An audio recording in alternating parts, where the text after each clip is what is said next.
So this first property you bought for $317, rented it on Airbnb, making a load of money, went up in value, pulled the equity out, tax-free. If I want something, I get it. My dream now is property. I can just see the zeros. What did you say your revenue was last year? 170. 170 grand. They have to have 5-star reviews to be in my property. Worst thing than not having a tenant is a bad tenant. And when you've gone through the crap I've gone through, you never want that again. Tonight, we have a very special guest. And this is going to be interesting because I've never done this before, but I'm going to be interviewing somebody about their success. And we're going to film this, and this is going to be the very first live Winners on a Wednesday. The guest that I have lined up to come and speak is going to be one of you guys. Oh, shit! Oh, shit! What does that mean? That means if no one volunteers, I will have nobody to interview. We've already got one volunteer. We've already got another. We've already got another. We've got another. All right, good. I'm going to ask each person to come on stage in a minute and just give a quick 30 to 60 second snapshot of what you've done, what your successes are, and then once everyone's shared, we're going to all have a cheer each, and whoever gets the loudest cheer, we'll do live right now. So come on at the side of the stage. Come. Let's show some love to Mohammed. Right, hello everyone. Obviously, I moved to the UK when I was 15 years old. I'd never been to school. From selling walnuts in streets of Iran to balloons, and now I'm making about 15 to 20 grand a month. 3 times I went down the hill, and that was because of gambling addiction. I learned a big lesson, joined the academy with my own money and everything, and I think I deserve well more than that. I will do. It's cute!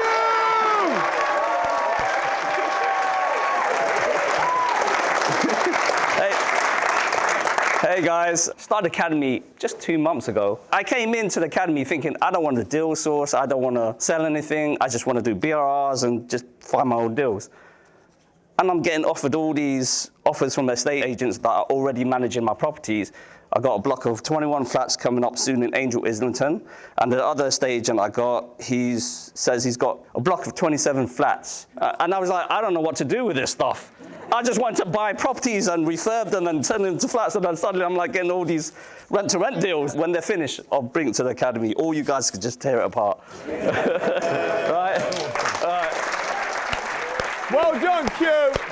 Last we've got Naj, so come on, Naj, let's make some noise for Naj. Hi, Naj Bueno. Been in London 22 years, came here 18, grew myself into the corporate world for something completely non-property related. Bought a couple of properties while I was doing that. Turned them into SAs for the last 8 years. Averaged me about 8 grand profit a month. Last year, I made 180 grand revenue on those 2 properties. Yeah.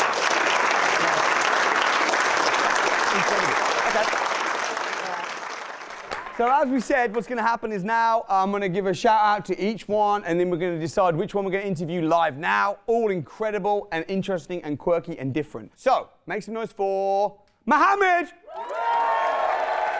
Okay. Make some noise for Q. And make some noise for Naj. I think it was very similar, but I think maybe Naj just about. Naj, come join me on the stage. Make some noise for Naj. Welcome to Winners on a Wednesday live. Where every single Wednesday I interview a success student from the Academy who's absolutely smashed it in property but also got an interesting story. So this week we've got Naj. She's going to be sharing her story. She's all the way from Brazil. So please welcome Naj.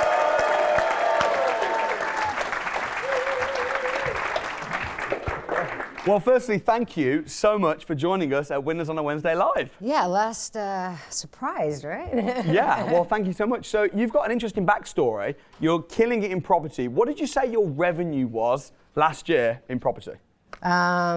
Between 2 properties, it was about 170. 170 grand? Revenue. What about profit? Profit would be about 60% of that. The interesting thing with that is, people that want to make 6 figures in property, They might think that they've got to own loads and loads of properties, but you've managed to achieve that with just 2 properties. So I'm excited to delve into how you've done that, how you financed it, and I know you used the equity from one to get the other, so we want to really learn and understand that. But firstly, tell us a bit about your backstory. Where are you from? How did you get interested in business, and what's your backstory? So, Brazilian originally. I moved to America. My parents immigrated to America when I was 5. I grew up there till I was 15. Moved back to Brazil, did high school there. But the culture, you know, growing up in America, Brazilian culture was very hard as a teenager. And I decided to immigrate to London. Worked bars, clubs, did that for a while, legalized myself, and then went into something I'd never heard of in my life, which was litigation support. I did that for 10 years. I started off as a BDE and then ended shareholder, managing director of our office in Dubai. I loved doing it. I loved it, thrived in it. But in the end, I was like, I need to do something else. Then I took a well-deserved break, traveled the world for a little bit. Unfortunately, then my father got ill. So I went to Brazil, looked after him. He lost his battle to cancer, unfortunately, last year. And then I was like, well, I want to go back to London. And I already had the 2 properties here. So I bought them, one in 2013, and then the other one a couple years after that, just by remodeling, releasing equity, used that as a deposit, bought the second property, gave it to somebody else.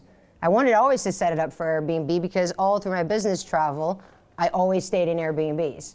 So it was almost like a lesson, not knowing, just learning what was good about some, not good, so good about others. Then when I came back from Dubai, I took the reins of the Airbnb myself, decided to set up the cleaning, the laundry, and I just manage it on my own. Like, 2 properties, it's doable. How many reviews have you had over those 2 properties? Out of, well, the ones that have left reviews, for a period of time, I never even asked people to leave reviews, and pretty much none myself. It's 280 reviews, I think. And what rating do you have? A 4.81 rating. Not bad. Not bad.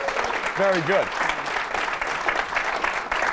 So, moving forward in your property business then, is serviced accommodation, short stay lets, Airbnb, is that the golden nugget? Is that the thing, or? Well, it is and it isn't. It's great for cash flow. So if I can pick up a few more in London, already utilizing my own setup, you know, cleaners and laundry and stuff, so it'd be pretty simple. But it's really BRR. Since I've been here, like on Tuesday, I realized that's what I want to do. Because now you're on the academy. Yeah. What was it that made you enroll onto the academy? You've already had 2 very successful properties that are bringing in 6 figures a year. Yeah. What was it that made you want to join the academy? To be honest with you, I signed up yesterday after your, you know, whole Arrow thing.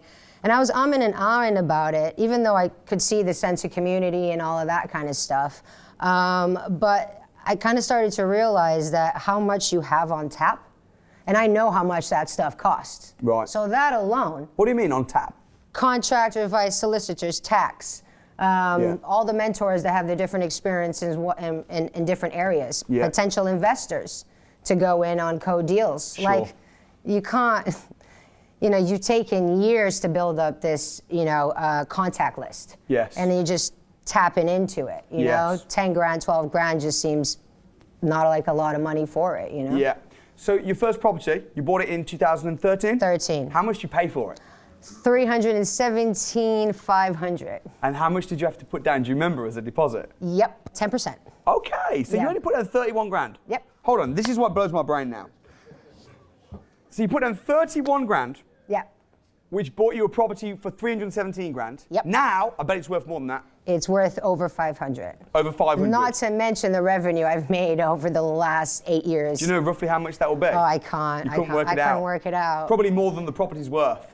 Probably, if not, well, not worth now, but maybe worth then. Yeah, when you bought it. Yeah. Yeah, and the second property, tell me about this, because a lot of people have got a property. Yeah. They bought it years ago, bought it, put a small deposit down, it goes up in value. Yeah. And in their mind, they're thinking, I want to pay off the mortgage. No. Right? No, rich people have debt. Okay, tell me about that. I actually have quite a bit of equity in it, but I have it because I don't know yet what I'm going to do with it. Not because I'm not going to take it out. Bad debt, good debt, right? I'll be making the same amount up, well, interest rates going up, I'll be making very close to what I make now by releasing hundreds of thousands of pounds of equity. Because the mortgage is only going to go up so much. And even if it just covers my mortgage, which it won't, I have this bundle of cash to go and do things that are going to make me a ton more money. But when you pull that cash out and you pull out hundreds of thousands of pounds, which you can then reinvest, when you're getting that chunk of cash, are you paying tax on that? No, you don't pay tax on debt. She's good. She's good. She's good. She's good. Right. So tell me some of the challenges that you've had being an overseas, going to Dubai, America, Brazil, and you've now been in the property business for over a decade. Yeah. Tell me about some of the challenges that you face with like managing the properties, Airbnb, and some of the things that you would love to say to your 10-year younger self to save them problems. I'm sure there's been a lot of challenges. Yeah, I mean, obviously you got to learn from your mistakes if you don't have guidance, right? For example, not vetting properly. Yes. You know, now I have a whole vetting system. Sometimes I turn down more than What does that look like? Tell me about the vetting system. 5-star reviews on them. Oh. For sure. I think all tenants, you should be able to leave them bad reviews. No. They have to have 5-star reviews to be in my property. What? Wow, really? Yeah, I don't want parties. I mean, you should see my flat. It welcomes a party. Like, party here. Like, right. If I put a sign over it, I have neighbors. It's in a private block. How many 5-star? Like, if they've had one rating and said 5-star, is that enough? Or how many? It really depends on the booking itself. For example, I don't take anything less than 3 nights, and that's only if it's to fill gaps. It's a minimum of 5-night stay. Why is that? Why do you, I mean, it works really well, and I'm asking also for the viewer, because they might be thinking, why would you turn down bookings? Yeah. If someone wants to book for a night or 2 nights, why are you turning them down? Most likely parties. Yeah. 2 nights are okay during the week, kind of a Monday or a Sunday to Thursday situation. Yes. Thursday, Friday, Saturday, never. Right. No, it's just, you know, even in my smaller apartment, I don't do it. Yeah. Like your mom said yesterday, the worst thing than not having a tenant is a bad tenant. Right. And when you've gone through the crap I've gone through, yes, you never want that again. And presumably this stuff that you're saying is stuff that you've learned over the years. Oh, the hard way. Yeah. Right, Yeah. right. And that's why people watching this now can benefit so much from your experience. So the tenant, or the guest, I should say, has to have 5-star reviews, minimum night stay of 3 nights, but sometimes 5 nights depending on the week. Yep. What else? Do you get their photo ID and stuff? If I've gone privately, or let's say they've done a very long booking. Yes. I do. Yes. Because, you know, if they've booked, if I've got someone in there for 84 nights now, then they can, like, stay another 84 nights? Yeah. And they're paying how much a night? It averages out about 10.5 grand a month. And that's with a discount, a monthly discount. Jeez. I had one booking last Hang on a minute. No. Hang on. So you bought a property for 317 grand. No, this is the other property. Oh, the other one. Well, the other one too gets long bookings, and that's about summer, 5 grand a month, 4.5 grand during the other times of the year. So this first property you bought for 317. Yeah. Rented it on Airbnb, making a load of money. Yeah. Went up in value, made a load of money. Pulled the equity out tax-free by refinancing it. Yeah. Because if you'd have sold that property, then you might have had to pay a load of tax. Loads. Refinanced it, bought another property. What was the second property you bought? In Shoreditch, 3-bedroom, 1,500 square foot, warehousey type, 1 bathroom. Hosted it for a while, then I realized that the questions were coming in, like 1 bathroom, you can sleep up to 8 people, which also I don't recommend. And then I went, okay, screw it. Tore the whole thing down, refurbished the whole thing, made it like chef's kisses, and added an ensuite, another bathroom. Cost me a lot, but I've made it back, like. Yeah. I just think property is a great investment. And I obviously increased the value of the property. How much you paid for it, the second one? 820. 820. 820 grand. And did you just buy it with the money that you pulled out of the property? No, I think I had to put in for the stamp duty because it was a higher percentage, 3% at the time. It wasn't much. I didn't have to put much more into it. You had to just slightly top it up with some savings. Yeah. I got. You make your own luck, but you know, I bought the first property in 2013, and that year alone, my property in King's Cross had a 23% increase in value. Nice. So I sucked it out straight away. Yeah. And left 25% there, and took the rest out. So you bought it for 820. 20. Yeah. What's it worth now? 1.350.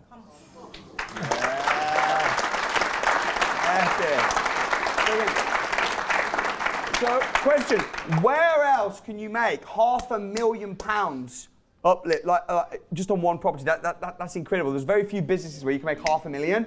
I mean, how much do you have to spend on it though? About 100 grand, but it was in 2018, so I had 3 years running as it was. I mean, I beautifully decorated. I spent about 10 grand. Yes. When I bought it. Yes. And that was great for a while, but I wanted to double it, so I did. Yeah. I doubled it. So what are you now? Do you have a job now? Are you full-time in property? I don't have a job. What do you do? I refurbish furniture. I go Just for look after walks in the forest. So,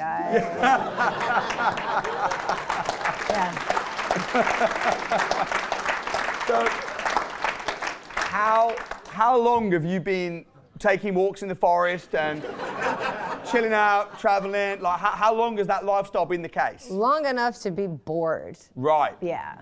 Right. Yeah. It's interesting that. Yeah. Because I think that when you're making, the kind of money you're making, which is a really, I mean, if you're a doctor, right, and you're working 72 hours a week. You don't make half of that. No, you don't make half what you're making. Yeah. So you're making double the salary. You're making as much money as a doctor and a brain surgeon who are married. And I didn't go to university. Right. Not that there's anything wrong with No. university, it just wasn't for me, it didn't work for my brain. But the interesting thing is, though, when you've got passive income coming in, it is a bit like, well, what next? Yeah. So what is it that drives you now? What's the goal now?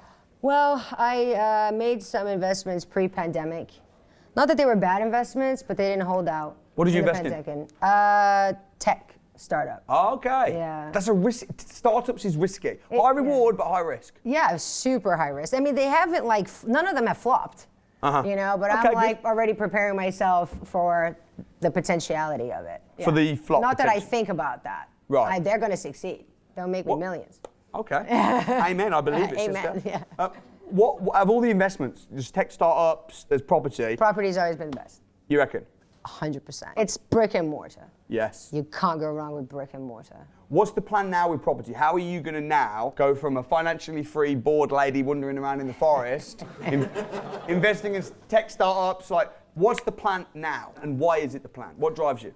Well, the plan was to increase the service accommodation. However, since being here, I'm like, BRR. Right. That makes sense for me now. Like, I just refurbished myself, my first apartment. So I'm like, I love that whole construction side of things. So Yes. if I can buy, add value, refinance, SA it or HMO it, Yeah.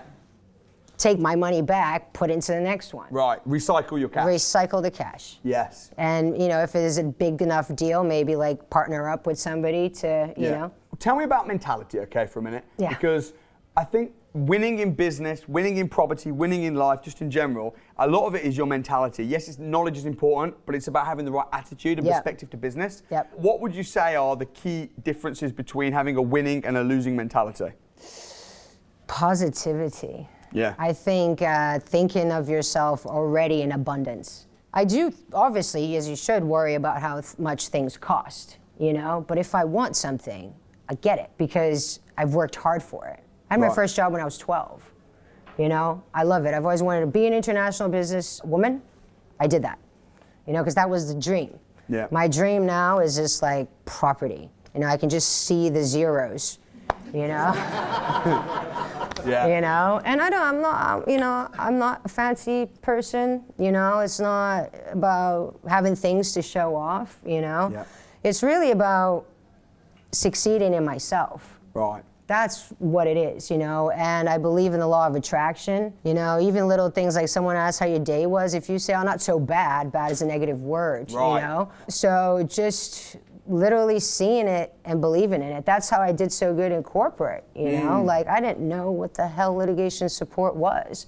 And I built like a multi-million pound portfolio for my company that was a startup, you know? Yeah. What's the strongest reason why then? What's the thing that gets you out of bed and gets you excited? Well, I'm still 40 years young, and I've tasted the retirement situation. Yeah. It's great. Yeah. But there's a reason why they say when people retire, they tend to you know? Yeah. It's like when they say when someone loses a loved one in old age and they've been together their entire lives, Yes. they tend to deteriorate. I don't want to deteriorate, you know? I want routine, gym, you know, having fun with the family, you know, and speaking to people, you know, community, helping. Yeah. I've always been interested in helping people. Yeah. You know, if you ask all my friends, it's like, Naj, what do you do about this? I mean, if I don't know, I don't know. But if I do, I was giving advice to the Uber driver the other day, you know? Yeah. So I think just really positive. Just believe in it. Just see it. Yeah. You know, just see it. Seeing is halfway of your journey. If you can see it in your mind, you can hold it in your hands. Right. Yeah. Right. That's powerful stuff. That's powerful stuff. The question, how did we meet? How did you come across my company? I saw you on Instagram. Okay. And I actually messaged you a couple years back on my birthday. And you replied. I don't know if it was you. I don't know if you control your Instagram, but you replied. And I told you my brief story. You know, I told my father's ill, you know, but I do have intentions to come to London. And when I come, I want to do your course. And here we are. Wait. I follow you, you crazy stuff that you do all over the place, walking around naked in London. I'm like, what's this guy doing? Was that what attracted you to the? Hand on heart, it was. I love that stuff. I work in sales. I know what it takes to bring yourself back up after so many knockdowns, you know? And just seeing you do that, I was like, this guy is like balls to the wall, does not give a F about anything, you know? And a lot of people may think, oh, it's because you already succeeded. And I don't think it's about that. I've already succeeded. I could live my life the way I live it now and, you know, fill my days with, I don't know, refurbishing furniture or whatever. And it's great, and I'll do that because I love it. But if you're not constantly proud of yourself, it can bring you down. And if you can be proud of yourself, you have to be doing things to be proud of yourself. You know, that pride that what you did 5 years ago eventually wears off, you know? So you have to keep on the move. It's good for your health. It's good for everything. Yeah. So you've been following me for years. You've done a bit of training, but you recently made the decision to enroll onto the academy. Yeah, yesterday. Yesterday. Congratulations. With your mate, Tony. Congratulations. I know it's only a day in. Normally I interview people that have been on the academy 6, 12 months, and then they share the story. But as you had such a great story already, I thought you'd be able to benefit and help people. But I know it's only been a day. What's happened so far? How's your experience been? Well, I mean, literally I did today what I've been umming and ahhing about doing all year. The rents in London have gone like that. Yeah. So there's a stressed rate for SA, you know, that you're like, wow, you know, I'm making, at the amount I'm making, you know, I'm like, oh, you know, like, can I copy that? But I literally I picked, you know, the area, I jumped on some calls today and I got 2 yeses. And at the end, this lady was like, well, I've got all this property in like Essex and Chelmsford. And I'm like, well, it's a little outside my patch, but I'm like, yeah, I'm happy to see. I mean, if I can work with her and she can give me all the stuff she's got here, then happy to. Or I'll just take on a new patch. Yeah, absolutely. Well, I'm really excited about the coming months and years to see your journey. Me too. It's been incredible chatting with you. Haven't you been amazing, guys? This is nerve-wracking, by the way. Well, you're doing great. What would be your final piece of advice to someone listening to this that's thinking about getting started in business or in property? I think that, you know, it's like what you've been saying, you have to invest in yourself. You know, and it was my man over there, what's your name? Uche, yesterday, and he just spoke so positively, and I was on the fence, I'm just listening to this guy, and I'm like, dude, you're so right. You're like, you are saying my philosophy, what am I holding on to, you know? But just what the Academy, from what I've seen, has to offer, you can't pay for that. It will, whatever you do, you're gonna pay way more out in the real world for the things that is here. Not even if you paid, you could get it. Yeah. So, you know, and the community, the motivation, just this alone, you know, it's just do it, basically. What's your Instagram in case people want to follow you and connect with you? Oh, I don't have a business Instagram. You don't have an Instagram? All right, by the time this comes out, you're going to have a proper Instagram, maybe even a website. And All right, my last name is Bueno. Okay. So probably something that like at Bueno Properties. We'll find it. We'll put it in the description. Put it in, yeah. Massive shout out to the guy as well. Who did you say it was? Uche. Uche. Love Uche. Uche, Anna, Tony. Anna, Tony, Yeah. Uche. Love. We're in a room full of wonderful Academy members. And it has been a pleasure working with you this Pleasure's week mine. and a pleasure to know you. You too, Samuel. It's Thank you. Naj!